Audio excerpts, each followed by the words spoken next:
नमस्कार दोस्तों, स्वागत है मेरे YouTube चैनल पर। आज के इस वीडियो का टॉपिक है स्टूडेंट रिजल्ट डेटा एंट्री पर, जिसमें हम सीखने वाले हैं कि स्टूडेंट द्वारा पाए गए मार्क्स का टोटल, परसेंट, मिनिमम या मैक्सिमम कैसे निकालेंगे।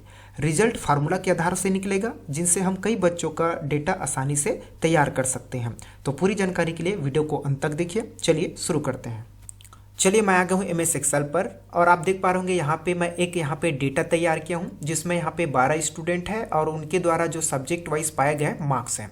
अब इन मार्क्स के आधार पर हम लोग यहाँ पे टोटल, परसेंट, रिजल्ट और डिवीज़न और मिनिमम और मैक्सिमम निकालने वाले हैं, वो भी फार्मूला बेस पे। और यहाँ पे कौन से फार्मूला से या किस स्टेप से फार्मूला यहाँ पे लगाएंगे तो इनका जो रिजल्ट परसेंट है वो निकलेगा, वो यहाँ पे मैं नीचे रखा हुआ हूँ।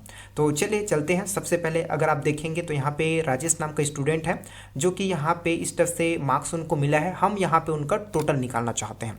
तो टोटल निकालने के लिए क्या करेंगे, देखिए वैसे तो अगर आप लोग नॉर्मली अगर विदाउट एक्सेल का यूज़ करें तो आपके पास कैलकुलेटर है, या तो फिर और भी अदर सोर्स हैं, या तो फिर आप अपने माइंड से कैलकुलेटर करके भी आप इसका टोटल निकाल सकते हैं। लेकिन यहाँ पे हम फार्मूला बेस का यूज़ करेंगे, जिससे हम कई स्टूडेंट का जो रिजल्ट है, जो डेटा है, हम बहुत आसानी से निकाल सकते हैं। तो चलिए सिंपल है, हम क्या करेंगे, यहाँ पे इसको टोटल करने के लिए हम लोग यहाँ पे सम फार्मूला का यूज़ करेंगे। अगर आप देखेंगे तो यहाँ पे देखिए मैं नीचे में यहाँ पे मेंशन किया हूँ, यहाँ पे टोटल निकालने के लिए आप लोग यहाँ पे सम का यूज़ करेंगे। और अगर आप यहाँ पे एक चीज़ और देखेंगे तो यहाँ पे लिखा हूँ मैं, एक्सेल में सूत्र लगाने के लिए इक्वल का प्रयोग किया जाता है। आप सभी को पता होगा, अगर आप एक्सेल यूज़ कर रहे हैं पहले से, है ना, तो आपको पता होगा कि कोई भी फार्मूला का यूज़ करने से पहले हमको इक्वल लगाना ही पड़ता है। तो चलिए ठीक है, सिंपल है।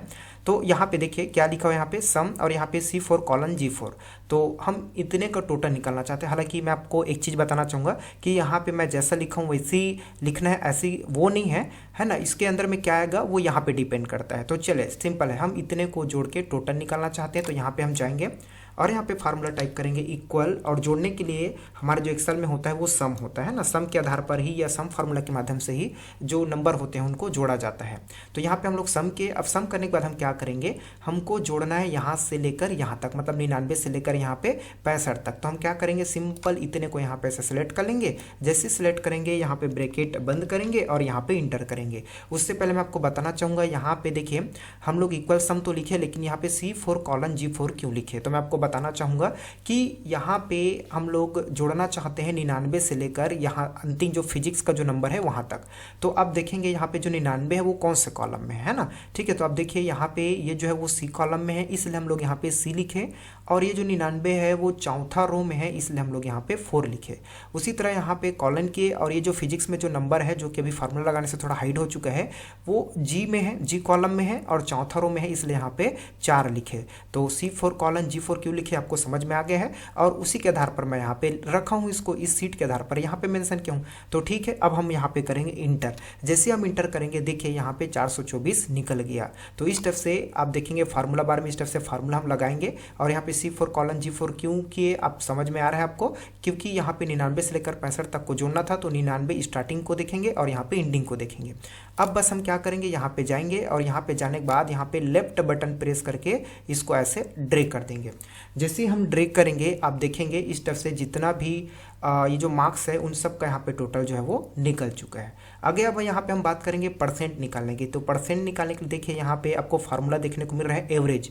एवरेज का यूज करके हम इनका जो परसेंट है वो निकाल सकते हैं। तो सिंपल है, हम यहाँ पे जाएंगे और इक्वल करेंगे और यहाँ पे फार्मूला टाइप करेंगे एवरेज का। तो यहाँ पे मैं देखिए एवरेज का फार्मूला ऑलरेडी यहाँ पे आ चुका है, आप चाहें तो लिख सकते हैं, या तो फिर आप इसमें डबल क्लिक करेंगे तब भी ये हो जाएगा।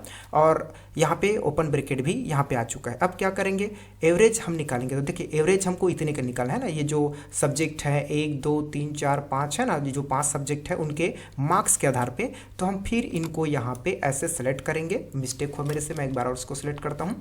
यहाँ पे ऐसे सेलेक्ट करेंगे, ये देखिए ऐसे, और उसके बाद यहाँ पे जो कोष्टक है उसको बंद करेंगे। अब देखिए इसके अंदर भी यहाँ पे C4 कॉलन G4 आ रहा है। क्यों आ रहा है, क्योंकि भाई हमको इतने का एवरेज निकालना है, इसलिए यहाँ पे ये जो 99 है ये C कॉलम में है और 4 में है, इसलिए C4।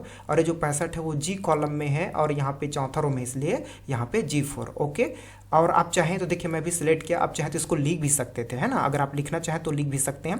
तो अब इसको मैं किया यहाँ पे इंटर। जैसे इंटर किया देखिए इनका परसेंट निकल गया। अब बस आपको क्या करना है, इसको ड्रैग करना है। तो आप डबल क्लिक करेंगे तब भी ये निकल जाता है, आपको ड्रैग करने की आवश्यकता नहीं है। तो इस स्टेप से हम लोग यहाँ पे जो टोटल है और परसेंट है उसको निकाल लिए। चलिए अब यहाँ पे निकालेंगे रिजल्ट के माध्यम से हमको ये पता चलेगा कि कौन स्टूडेंट पास है और कौन स्टूडेंट फेल। हालांकि यहाँ पे परसेंट को देख के यहाँ पे समझ में आ रहा है कि यहाँ पे कौन कौन पास है और कौन कौन फेल। बाकी यहाँ पे हम लोग को और अलग से यहाँ पे जो पास और फेल है वो देखने को मिलेगा। तो रिजल्ट निकालने के लिए हमको यहाँ पे फार्मूला यूज़ करना पड़ेगा, यहाँ पे इफ फार्मूला का। तो यहाँ पे देखिए इस तरह से हमको ये फार्मूला का यूज़ करना है, तभी ये जो रिजल्ट है वो निकल पाएगा। तो देखिए यहाँ पे इफ फार्मूला, इफ मतलब अगर हम देखें तो यहाँ पे यदि होता है। अब इसको देखिए, इस फार्मूला को अगर आप समझ जाते हो तो ये आपको हमेशा के लिए याद रहेगा, अगर रटते हो तो फिर ये भूलने जैसा हो जाएगा। तो चलिए पहले इसको समझते हैं क्या बोल रहे हैं। देखिए लिखा है इफ यदि I4 बड़ा है, देखिए यहाँ पे है ना, ठीक है, ग्रेटर देन का यहाँ पे साइन लगा हुआ है। यहाँ पे बोलता है यदि I4 बड़ा है और बराबर है 33 से, है ना, या 33 अंक से, तो वो पास होना चाहिए, अन्यथा वो फेल होना चाहिए। ठीक है, तो ठीक है, यहाँ पे I4 यदि बड़ा है और बराबर है 33 से, है ना, 33 अंक, है ना, तो वो पास होना चाहिए, अन्यथा यहाँ पे क्या होना चाहिए, फेल होना चाहिए। अब ये I4 कौन है, तो आप देखिए यहाँ पे I4 इसको टारगेट किया जा रहा है ना, मतलब हम लोग परसेंट देखकर रिजल्ट निकालेंगे। तो ये जो 84.8 है वो I कॉलम में और चौथा रो में है, इसलिए यहाँ पे I4 हो रहा है। ठीक है, इसलिए यहाँ पे फार्मूला में I4 लिखा गया है। ठीक है, ओके। तो चलिए इसको हम लोग यहाँ पे यूज करते हैं और देखते हैं रिजल्ट कैसे निकलता है। तो यहाँ पे हम लोग इक्वल करेंगे, यहाँ पे हम टाइप करेंगे इफ एन ओपन ब्रैकेट, और उसके बाद यहाँ पे हमको इसको सिलेक्ट करना है ना। आप चाहे तो लिख भी सकते हैं क्योंकि ये जो है I4 में है, बट हम यहाँ पे सिलेक्ट करेंगे। तो देखिए यहाँ पे I4 आ गया। उसके बाद यहाँ पे इस तरफ से ये साइन लगाएंगे और यहाँ पे हम करेंगे इक्वल, और यहाँ पे हम टाइप करेंगे यहाँ पे 33 एंड कॉमा करने के बाद यहाँ पे आपको डबल क्वाटेशन करना है और यहाँ पे आपको लिखना है पास, ओके, एंड डबल क्वाटेशन और यहाँ पे कॉमा, और उसके बाद फिर से डबल क्वाटेशन और यहाँ पे आपको लिखना है fail and double quotation and bracket close. ये देखिए आपको ऐसा लिखना है। ठीक है, और जैसे आप इंटर करेंगे ये देखिए इनका जो रिजल्ट है ना, वो पास है कि फेल है वो निकल गया। अब बस आपको यहाँ पे ड्रैग करना है या तो डबल क्लिक करना है, फिर ये देखिए इनका जो रिजल्ट है निकल जाएगा। तो सभी जो बच्चे हैं उनका परसेंट बहुत अच्छा है, इसलिए सभी जो है वो पास हैं। यहाँ पे उनका जो रिजल्ट है आपको देखने को मिल रहा है।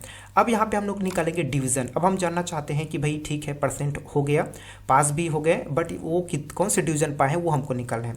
तो देखिए डिवीजन निकालने के लिए हमको यहाँ पे इस फार्मूला का यूज़ करना पड़ेगा। यहाँ पर भी इफ फार्मूला का यूज़ हुआ है, और आप देख पा रहे होंगे इनका जो फार्मूला का जो लेंथ है बहुत लंबा है ना। ठीक है, ओके, बट कोई बात नहीं, अगर आप समझ जाते हैं तो ये बहुत आसान है। देखिए अब इसको पहले समझते हैं ये क्या बोल रहा है ना। देखिए क्या बोलता है, यदि I4 बड़ा है और बराबर है 60 से तो फर्स्ट डिवीजन होना चाहिए, है ना। उसके बाद फिर यहाँ पे बोलता है यदि I4 बड़ा है या बराबर है 45 से तो सेकंड होना चाहिए। फिर यहाँ पे बोलता है यदि I4 बड़ा है या बराबर है 33 से तो थर्ड, अन्यथा फेल होना चाहिए। देखिए आप बस इसको अच्छे से समझ जाइए, फिर उसके बाद ये आसान है। तो चलिए इस फार्मूला को हम लोग यहाँ पे यूज़ करते हैं। तो यहाँ पे हम चलेंगे इक्वल करेंगे और यहाँ पे हम फार्मूला लगाएंगे इफ़ एन ओपन ब्रैकेट, और यहाँ पे I4 ये देखिए भाई परसेंट के अनुसार ही हमको पता चलेगा कि वो कौन सा डिवीजन है, फर्स्ट है कि सेकेंड। तो यहाँ पे इसको सिलेक्ट करेंगे और सिलेक्ट करने के बाद यहाँ पे ये साइन लगाएंगे और इक्वल करेंगे, और इक्वल करने के बाद यहाँ पे हम टाइप करेंगे 60 एंड यहाँ पे हम करेंगे कॉमा और उसके बाद डबल क्वाटेशन और यहाँ पे हम करेंगे फर्स्ट, ओके, एंड उसके बाद फिर से डबल क्वाटेशन। ये देखिए अब ये जो है ना 60% के लिए हो गया है ना। हम इनको बता रहे हैं कि यदि I4 जो 84.8% है वो अगर बड़ा है 60 से, है ना, तो क्या होना चाहिए, यहाँ पे फर्स्ट होना चाहिए। मतलब है बड़ा और बराबर होगा तो क्या होना चाहिए, फर्स्ट होना चाहिए। देखो एक हो गया ना। अब आप सभी को तो पता होगा ही कि यहाँ पे मैं 60 क्यों लिखा हूँ, या फार्मूला में यहाँ पे 60 और यहाँ पे 45 और 33 क्यों लिखा है। आप सभी को पता है कि 60 से एबव वाले फर्स्ट डिवीजन एंड 45 सेकंड और 33 से एबव जो है वो थर्ड डिवीजन होते हैं, उनसे कम वाले फेल हो जाते हैं, इसलिए यहाँ पे हम लोग लिखे हैं। अब उसके बाद क्या करेंगे, अब ये तो हो गया, अब उसके बाद यहाँ पे कॉमा करेंगे, ओके, चलिए ये फर्स्ट के लिए हो गया है ना। ठीक है, अब उसके बाद क्या करेंगे, यहाँ पे कॉमा करने के बाद अब यहाँ पे फिर से हम टाइप करेंगे इफ़ एंड उसके बाद ओपन ब्रैकेट, और उसके बाद यहाँ पे फिर से ये जो 84 है उनको सेलेक्ट करेंगे, फिर से स्टेप से ओके, और यहाँ पे हम टाइप करेंगे 45, ओके, और उसके बाद क्या करेंगे, यहाँ पे डबल क्वाटेशन और यहाँ पे हम लिखेंगे सेकंड, ओके, ये स्टेप से। अब उसके बाद फिर से यहाँ पे कॉमा करेंगे। अब देखिए सेकंड डिवीजन के लिए हो गया ये। अब उसके बाद फिर यहाँ पे टाइप करेंगे इफ़ एंड ओपन ब्रैकेट, और उसके बाद फिर से हम लोग टाइप करेंगे यहाँ पे 84। अगर वो जो है वो गायब हो चुका है देखिए, तो हम क्या करेंगे, यहाँ पे सिंपल है, हम लोग लिख सकते हैं अपने से I4। तो मैं यहाँ पे टाइप कर लिया I4, वो सिलेक्ट हो चुका है, एंड उसके बाद यहाँ पे ग्रेटर देन एंड इक्वल, ठीक है, और यहाँ पे हम टाइप करेंगे 33 एंड कॉमा। कॉमा करने के बाद यहाँ पे हम लोग फिर से क्या करेंगे, यहाँ पे डबल क्वाटेशन करेंगे और यहाँ पे हम लिखेंगे थर्ड एंड डबल क्वाटेशन, और डबल क्वाटेशन करने के बाद फिर से कॉमा और यहाँ पे डबल क्वाटेशन और यहाँ पे फेल एंड उसके बाद यहाँ पे डबल क्वाटेशन और यहाँ पे 3 बार आपको बंद ब्रैकेट यहाँ पे आपको लगाना है। अब 3 बार क्यों, तो देखिए यहाँ पे हम लोग ओपन ब्रैकेट लगाएं, यहाँ पर भी ओपन ब्रैकेट लगाएं और यहाँ पर भी ओपन ब्रैकेट लगाएं, इसलिए इन तीनों को क्लोज करने के लिए 3 क्लोजिंग ब्रैकेट आपको लगाना है। तो हो गया ना, देखिए है ना, I4 बड़ा है बराबर है 60 से तो फर्स्ट, I4 बड़ा है या बराबर है 45 से तो सेकंड, या I4 बड़ा है बराबर 33 से तो थर्ड, अन्यथा क्या होना चाहिए, फेल। अब बस आपको यहाँ पे एंटर प्रेस करने हैं, ओके। और इंटर प्रेस करने के बाद देखिए मेरे से यहाँ पे कुछ मिस्टेक हुआ है, इसलिए मेरे को यहाँ पे एरर दिखाया जा रहा है। तो यहाँ पे मिस्टेक क्या हुआ भाई, तो देखिए मिस्टेक यहाँ पे ये हुआ है कि यहाँ पे हमको 45 के बाद कॉमा लगाना था, तो यहाँ पे मैं चला गया, कर्सर को रखा और यहाँ पे लगा दिया कॉमा, ठीक है। और कॉमा लगाने के बाद अब फिर से इंटर करता हूँ, जैसे इंटर करूँगा ये देखिए अब आ गया ये फर्स्ट डिवीजन। अब आपको क्या करना है, इसको यहाँ पे ड्रैग करना है। आप देखेंगे यहाँ पे आ चुका है, जिनका सेकेंड है सेकेंड, जिनका थर्ड है थर्ड। अब फेल कोई नहीं, इसलिए यहाँ पे फेल का कोई यहाँ पे जो डिवीजन है वो नहीं आया। अब उसके बाद यहाँ बात करेंगे मिनिमम की, तो देखिए जो नंबर मिला है उनमें मिनिमम कौन सा है और मैक्सिमम कौन सा है। तो सिंपल है, यहाँ पे मिनिमम के लिए इक्वल करेंगे MIN करेंगे और उसके बाद ओपन ब्रैकेट, और इतने में हमको मिनिमम निकालना है तो इतने को हम लोग सेलेक्ट करेंगे, देखिए सब्जेक्ट में, और यहाँ पे ब्रैकेट बंद और इंटर, देखिए मिनिमम निकल गया। इसी का मैक्सिमम निकालना है तो यहाँ पे इक्वल करेंगे और यहाँ पे हम टाइप करेंगे मैक्स एंड ओपन ब्रैकेट, और उसके बाद फिर से ये जो सब्जेक्ट है इन्हीं का हमको मिनिमम निकालना है, मैक्सिमम निकालना है, तो यहाँ पे हम सेलेक्ट करेंगे, तो ये मैक्सिमम के लिए है। और उसके बाद यहाँ पे ब्रैकेट बंद एंड एंटर। उसके बाद क्या करेंगे, सिंपल है, आप चाहो तो ड्रैग कर सकते हो या तो फिर आप चाहो तो डबल क्लिक कर सकते हो, फिर इनका जो आंसर है वो आ जाएगा। तो दोस्तों इस स्टेप से हम लोग इसमें सीखें कि कैसे हम यहाँ पे टोटल निकालेंगे फार्मूला बेस पे, percent, result, division, minimum and maximum. और यहाँ पे ये जो फार्मूला है मैं यहाँ पे रखा हूँ यहाँ पे साइड में, है ना, ठीक है, ओके। और एक चीज़ और कहना चाहूँगा कि यहाँ पे हम लोग जो फार्मूला आप देख पा रहे होंगे, इसमें यहाँ पे I4 लिखा हूँ, है ना, किसके लिए लिखा हूँ, इनके लिए। तो मैं आपको बताना चाहूँगा अगर इस टेबल का जो जगह है वो चेंज होता है तो आपको क्या करना पड़ेगा, ये जो फार्मूला जो मैं यहाँ पे I4 लिखा हूँ वो काम नहीं करेगा। बस मैं आपको ये कहना चाहूँगा कि ये जो 84 है इनके मदद से ही हम लोग यहाँ पे रिजल्ट, डिवीज़न, है ना, निकाले हैं। तो इनका स्थिति इस पूरे सीट में जहाँ पर भी होगा वही यहाँ पे आने वाला है, जो I4 लिखे ना। अगर मान लो जाइए जो 84 है वो यहाँ पे होता है ना, O पे, और यहाँ पे 3 पे तो O3 आता है, ऐसा, ठीक है। तो ये आप इसको समझिएगा, अगर कोई दिक्कत जाता है तो आप कमेंट बॉक्स में कमेंट जरूर कीजिएगा। तो दोस्तों यह वीडियो आपको कैसा लगा कमेंट करके जरूर बताइएगा। चलिए मिलते हैं ऐसे इन्फॉर्मेटिव कंप्यूटर नॉलेज के साथ।